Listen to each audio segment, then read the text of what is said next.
Mare Barnett here. I want to talk about the law of higher will. From the viewpoint of our separate self and smaller will, it's normal to act on the basis of our own desires and preferences. When we surrender our smaller self and will to the guidance of a higher will and dedicate our actions for the highest good of all concerned, we feel an inspired glow at the center of our life. Yeah, we do. Life is this simple. We are living in a transparent world, and God shines through in every moment. This is not just a fable or a nice story. It is living truth. If we remember God, abandon ourselves to God, and forget ourselves, we may see this truth.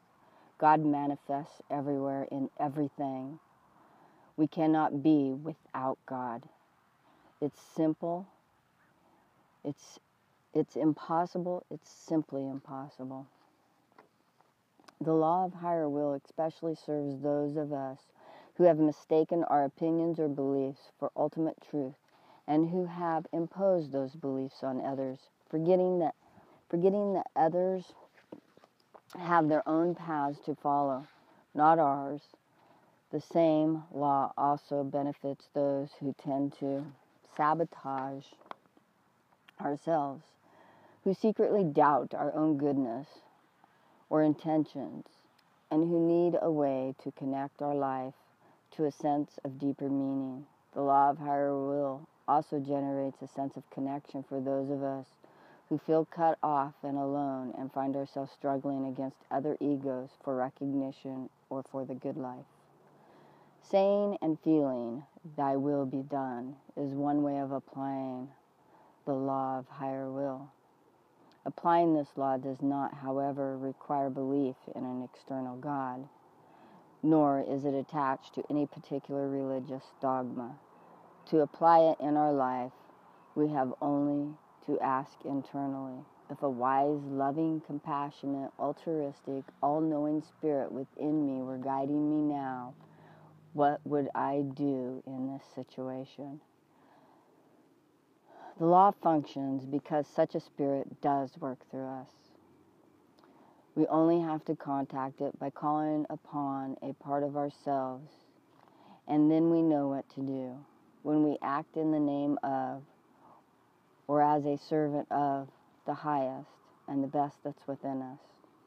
When we say to ourselves, "Thy will be done," and wait for guidance or direction, we won't get much help from the mind, because the mind plays games, such as, if I'm part of a spirit, and spirit is part of me, then whatever I want is the will of the spirit.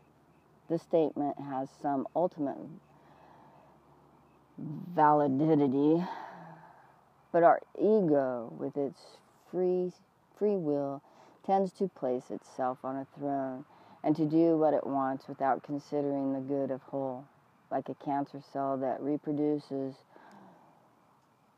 without regard for the whole body. Much of the world's suffering results from a lot of separate little selves, unconcerned with the whole.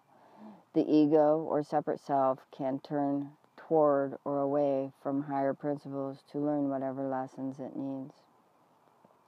Calling on the higher will involves contacting motives that go beyond personal preference and self-interest and acting for the highest good of all concerned. For example, hoping for rain in a drought-stricken area even though our own roof is leaking.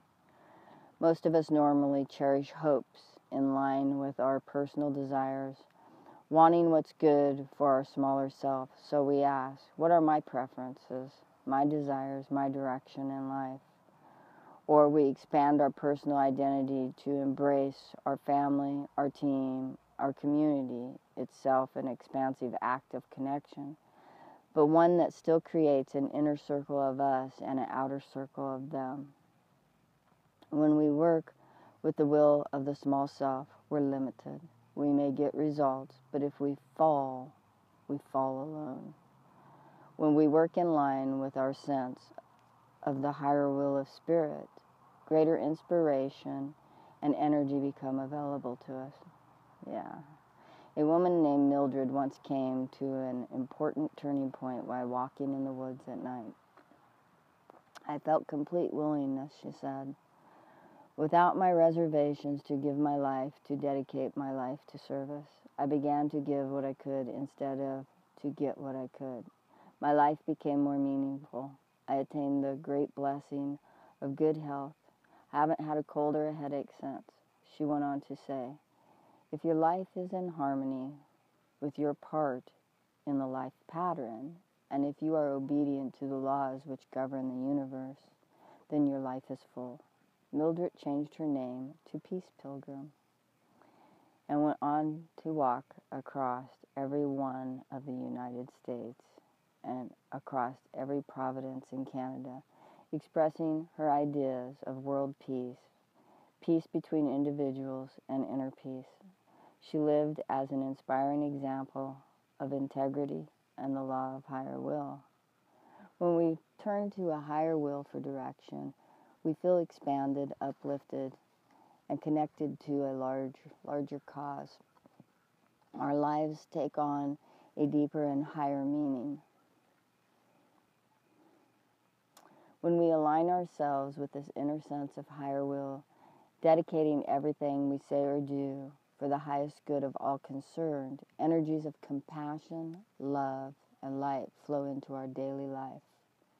The law of higher will serves as a guideline to align ourselves with spirit, to inspire ourselves and to help us inspire others. Recall a time you wanted something, but another part of you, maybe a higher part, knew that what you wanted wasn't for your highest good. If you did it anyway, you have had a common experience of my will.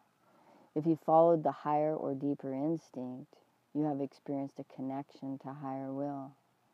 If you followed a personal interest, what might it have felt like if you had said internally, with your mind connected to your heart, thy will, not my will, be done? Might things have turned out differently? Knowing what you know, if you met a similar situation, what would you do differently? Hey, this is Mare Barnett. I'm into personal development, and I really love the spiritual aspect of it all. I'm into wealth creation, time freedom, and I am the dream enabler. Get to know me? Click on the link below this video. Catch you later.